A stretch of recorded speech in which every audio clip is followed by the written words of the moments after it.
Football মানেই গতির লড়াই, কিন্তু ফুটবলার যদি হয় কয়েক টন ওজনের বিশালাকার হাতি, তবে সে দৃশ্য কতটা রোমাঞ্চকর হতে পারে।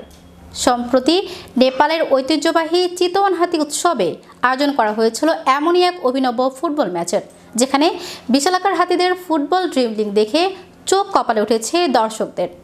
এ নিয়ে আরও বিস্তারিত থাকছে টেক্সট রিপোর্টে। নেপালের পর্যটন কেন্দ্র সৌরাহার চত্বরে এখন সাজ সব। তবে এই ম্যাচের আকর্ষণ কোনো মেসি বা রোনালদো নন, বরং মাহুতদের নির্দেশ মেনে মাঠে দাপিয়ে বেড়ানো একদল প্রশিক্ষিত হাতি। 2026 সালের এই উৎসবে হাতিদের ফুটবল খেলা দেখতে ভিড় জমিয়েছেন দেশি বিদেশি হাজারো পর্যটক। মাঠে দেখা গেল অদ্ভুত এক দৃশ্য। বড় আকারের ফুটবল নিয়ে সুর এবং পায়ের কারসাজিতে গোল পোস্টের দিকে এগিয়ে যাচ্ছে হাতিরা। গোলরক্ষকের ভূমিকায় থাকা হাতিটিও কম যায় না। সুর উঁচিয়ে প্রতিপক্ষের শট আটকে দিতেই গ্যালারিতে উঠছে করতালির জোয়ার। বন্যপ্রাণী ও মানুষের মধ্যে যে এক নিবিড় বন্ধুত্ব হতে পারে, এই আয়োজন যেন তারই প্রতিফলন। রঙিন নকশায় সজ্জিত হাতিরা তাদের মাহুতের ইশারায় পেনাল্টি শট আউটে অংশ নেয়। মাঠে নেমে তারা ফুটবল খেলায় নিজেদের দক্ষতা প্রদর্শন করে মুগ্ধ করে দর্শকদের।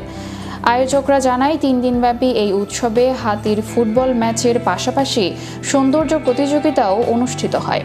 উৎসবের শেষ দিনে হাতিদের জন্য বিশেষ পূজা আয়োজনের মধ্য দিয়ে অনুষ্ঠান শেষ হয়। চিতওয়ান হাতি উৎসব গোটা নেপালের মানুষকে আকৃষ্ট করেছে।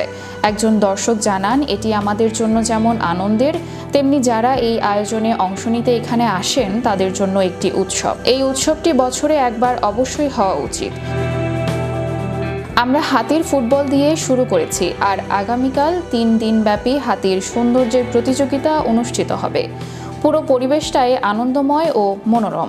আয়োজকরা জানিয়েছেন, এই উৎসবের মূল লক্ষ্য নেপালের পর্যটন শিল্পকে চাঙ্গা করা এবং বন্যপ্রাণী সংরক্ষণে জনসচেতনতা বৃদ্ধি করা। হাতিদের কোনো প্রকার কষ্ট না দিয়ে বৈজ্ঞানিক পদ্ধতিতে প্রশিক্ষণের মাধ্যমেই এই খেলার আয়োজন করা হয়।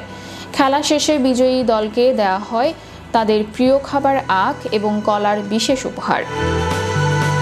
অর্পিতা বড়ুয়া, চ্যানেল ইউরোপ, বিনোদন ডেস্ক।